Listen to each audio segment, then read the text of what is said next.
నమస్కారం. చంద్ర టీవీకి స్వాగతం. ముందుగా ముఖ్యాంశాలు.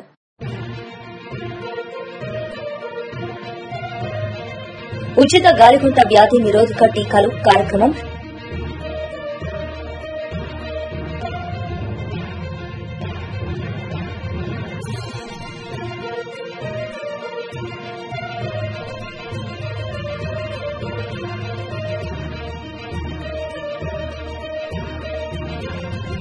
రాష్ట్రపతి ఆమోదించిన వైఖరిని నిరసిస్తూ జీవో నంబర్ 9 ఆర్డినెన్స్ పై రాష్ట హైకోర్టు స్టే విధించడాన్ని వ్యతిరేకిస్తూ రాష్టంలోని బీసీ సంఘాలు అక్టోబర్ 18న రాష్ట బంద్ కు పిలుపు.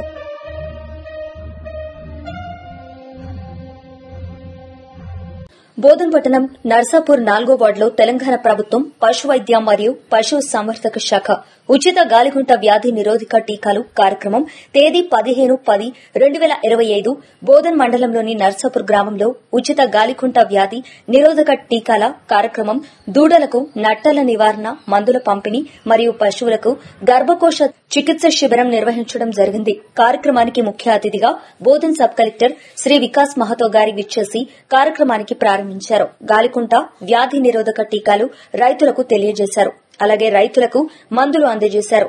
ఈ కార్యక్రమంలో నిజామాబాద్ జిల్లా పశు సంవర్ధక శాఖలకు సహాయ సంచాలకులు డాక్టర్ గంగాధర్ గయ్య మరియు డాక్టర్ బాసరెడ్డి, డాక్టర్ మాజిద్, పశు వైద్యులు డాక్టర్ సురేష్, హనుమంత్ రెడ్డి, సాయికృష్ణ, సిబ్బంది నారాయణ, నాగభూషణం, శ్రీనివాస్, పద్మ, గోపాం మిత్రులు, శ్రావణ్, ఆరిఫ్, నర్సాపూర్ గ్రామ రైతులు, ఎండి సలీం, నామాల రాజగోపాల్, కన్నడి రవి, మహేష్, మల్లికార్జున్ తదితరులు పాల్గొన్నారు. మున్సిపాలిటీ పరిధిలోని మాజీ మంత్రివర్యులు బోధన్ నియోజకవర్గ ఎమ్మెల్యే సుదర్శన్ రెడ్డి గారు పర్యటించారు.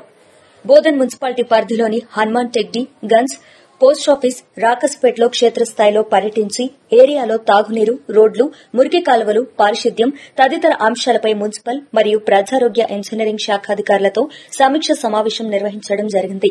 ప్రజల ఆరోగ్యం, పట్టణాభివృద్ది, పర్యావరణ పరిరక్షణ పట్ల ప్రభుత్వం అత్యంత కట్టుబడి ఉందని, అన్ని పనులు సమయానికే పూర్తయ్యేలా చర్యలు తీసుకోవాలని అధికారులు దిశానిర్దేశం చేయడం జరిగింది. ఈ రోజు ప్రాథమిక వ్యవసాయ సహకార సంఘం లీ హోన్సా ఆధ్వర్యంలో వడ్ల కొనుగోలు కేంద్రాన్ని సంఘ అధ్యకులు శ్రీ మందన్న రవి గారిచే ప్రారంభించడం జరిగింది. ఇట్టి కార్యక్రమంలో ఏఎంసీ బోధన్ చైర్మన్ శ్రీ చిలశంకర్ గారు, monitoring officer Arun Kumar sir గారు మరియు సంఘ పీఐసీ మెంబర్ మార్కల్ శివకుమార్, చిద్రపు అశోక్, డెస్పెట్ రాములు, మురిగే మాధవరావు, సంఘ కార్యదర్శి హనుమంతరావు మరియు రైతులు పాల్గొన్నారు. ఈ సందర్భంగా సంఘ అధ్యకులు మాట్లాడుతూ రైతులు తొందరపడి వరి పంటలను తక్కువ ధరకు దళారులకు అమ్ముకుని నష్టపోకుండా ప్రభుత్వ కొనుగోలు కేంద్రాలను తమ పంటలను అమ్ముకుని ప్రభుత్వ మద్దతు ధర పొందాలని రైతులకు కోరడం జరిగింది.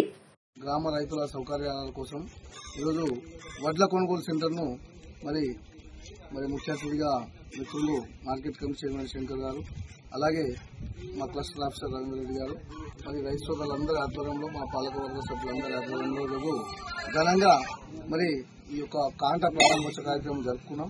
ఈ సందర్భంగా రైతులందరికీ తెలియజేసేది ఒకటే, దయచేసి రైతులు ఎవరు ఆందోళన పడకండి. ఖచ్చితంగా మీ వడ్లను మంచిగా ఎండబెట్టుకుని దళారులకు అమ్మకుండా మంచిగా ప్రభుత్వ మద్దతు ధరతో పాటు ఈసారి సన్నాలు ఎవరైనా ఉంటే కూడా ఖచ్చితంగా వారికి కూడా బోనస్ వస్తుంది. కాబట్టి ఎవరు కూడా ఆందోళన పడి తొందరగా అమ్ముకోకండి. అలాగే మన ప్రాంతంలో సోయా కూడా ఉన్నది కాబట్టి మొన్న పెద్దలు సుదర్శన్ రెడ్డి గారి దృష్టికి తీసుకెళ్లాము. మరి బహుశా ఈ దీపావళి అయిన తర్వాత కూడా దానికి కూడా క్లారిటీ వచ్చే అవకాశం ఉంది. కాబట్టి మరి సోయా రైతులకు ఒకటి విన్నవిస్తా ఉన్నాము, ఏదైతే సోయాలు ఉన్నాయో ఖచ్చితంగా లాస్ట్ ఇయర్ జరిగినట్టు మనకు జరుగుతుంది. కాబట్టి ఎవరైనా మంచి నాణ్యమైన సోయా ఉంటేనే ప్రభుత్వ కొనుగోలు కేంద్రానికి ఉంచండి. ఏదైనా డ్యామేజ్ ఉంది, మనకు అది కలర్ డిమ్ ఉంది పోదనుకుంటే అది ప్రైవేట్ కమ్ముకోండి. ఎందుకంటే మళ్ళా ఒక్క లారీలో మనం మంచి ధాన్యంతో పాటు మనం వేసినామంటే మంచి వాళ్ళు కూడా పోకుండా అవుతుంది. కాబట్టి రైతులంతా మరి వెనుక ముంగట అనకుండా సీరియల్ గా ఒకళ్ళు వెనుకనో ముంగటనో అన్ని మొత్తం పంట మొత్తం కొనుగోలు అయ్యేటట్టు మేము ఏర్పాట్లు చేస్తాం. కాబట్టి రైతులందరూ సహకరించవలసిందిగా అందరికీ పేరు పేరున తెలియజేస్తా ఉన్నాం. గురువారం నాడు బోధన్ పట్టణంలోని తాలూకా రైస్ మిల్ అసోసియేషన్ భవన్లో CPIML mass line Prajapantha party ఆధ్వర్యంలో ఏర్పాటు చేసిన ప్రెస్ మీటింగ్ లో డివిజన్ సహాయ కార్యదర్శి బి మల్లేష్ మాట్లాడుతూ రాష్టంలోని బీసీ వర్గాలకు 42% స్థానిక సంస్థల ఎన్నికల్లో గవర్నర్, రాష్టపతి ఆమోదించిన వైఖరిని నిరసిస్తూ జీవో నంబర్ 9 ఆర్డినెన్స్ పై రాష్ట హైకోర్టు స్టే విధించడాన్ని వ్యతిరేకిస్తూ రాష్టంలోని బీసీ సంఘాలు అక్టోబర్ 18న రాష్ట బంద్ కు పిలుపునిచ్చాయని, అలానే రాష్ట వ్యాప్తంగా వివిధ ఆందోళనలు ఆందోళనలకు పిలుపునిచ్చాయని CPIML mass line Prajapantha party బలపరుస్తూ మద్దతునిస్తోందని బి మల్లేష్ తెలిపారు. భారతదేశ ఆర్థిక, రాజకీయ, సాంఘిక అసమానతల కారణంగా 1952లో రాజ్యాంగ నిర్మాణకర్తలు రిజర్వేషన్లు రాజ్యాంగంలో పొందుపరిచారని, ఏ మేరకు ఆయా వర్గాలకు సాంఘిక ఉపశమనం కొంత కలిగిందని, ఉద్యోగాల్లో, విద్యలో, రాజకీయ పదవులకు కొంత భాగం లభించింది. దానితో సామాజిక పొందికలో కొంత భాగమయ్యారు. ఇది సామాజిక న్యాయ కోణంలో కొంత ఉపయోగం జరిగింది. అయితే దీంతోనే సామాజిక న్యాయం జరగదని అన్నారు. అయితే ఎస్సీ, ఎస్టీ, బీసీ, మైనార్టీ వర్గాలు, అందులోని మరింత వెనుకనున్న వారికి సామాజిక న్యాయం జరగాలని, దానికి ఆయా జనాభా ప్రాతిపదికగా వర్గీకరణ జరిగి అన్ని ఉపాధి, ఉద్యోగాల్లో, విద్య, రాజకీయ పదవుల రంగాల్లో తగిన భాగస్వామ్యం అందుకోగలగాలని బి మల్లేష్ అన్నారు. 42% రాజకీయ రిజర్వేషన్ కోసం బీసీ వర్గాలు ఐక్యంగా చేస్తున్న కార్యక్రమాలను CPIML mass line Prajapantha party క్రియాశీలంగా బలపరుస్తుందని బి మల్లేష్ తెలిపారు. ఈ కార్యక్రమంలో బోధన్ పట్టణ నాయకులు Irshad Bhai, D Poshetti, P Praveen, Azam, Poshetti, B Nagamani, B Pasha Begum తదితరులు పాల్గొన్నారు.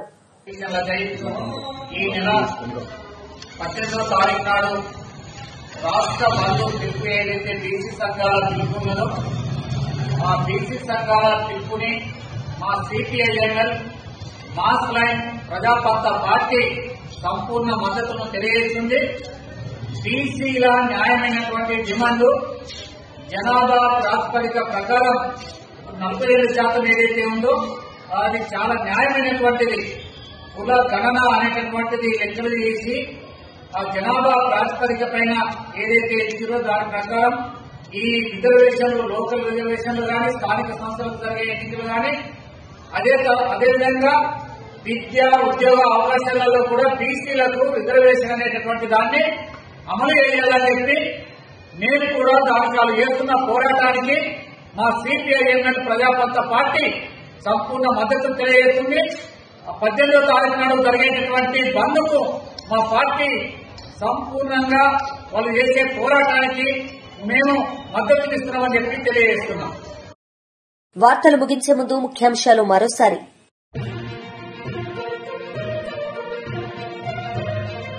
ఉచిత గాలికుంట వ్యాధి నిరోధక టీకాలు కార్యక్రమం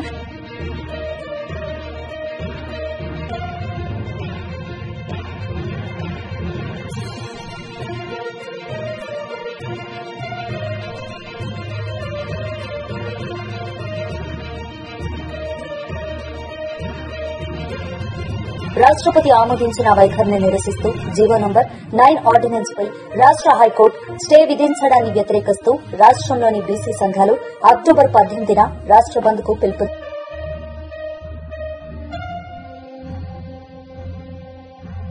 ఈ వార్తలు ఇంతటితో సమాప్తం. తిరిగి ప్రసారమయ్యే వార్తల్లో మళ్లీ కలుద్దాం. అంతవరకు సెలవు. చూస్తూనే ఉండండి చంద్ర టీవీ. నమస్తే.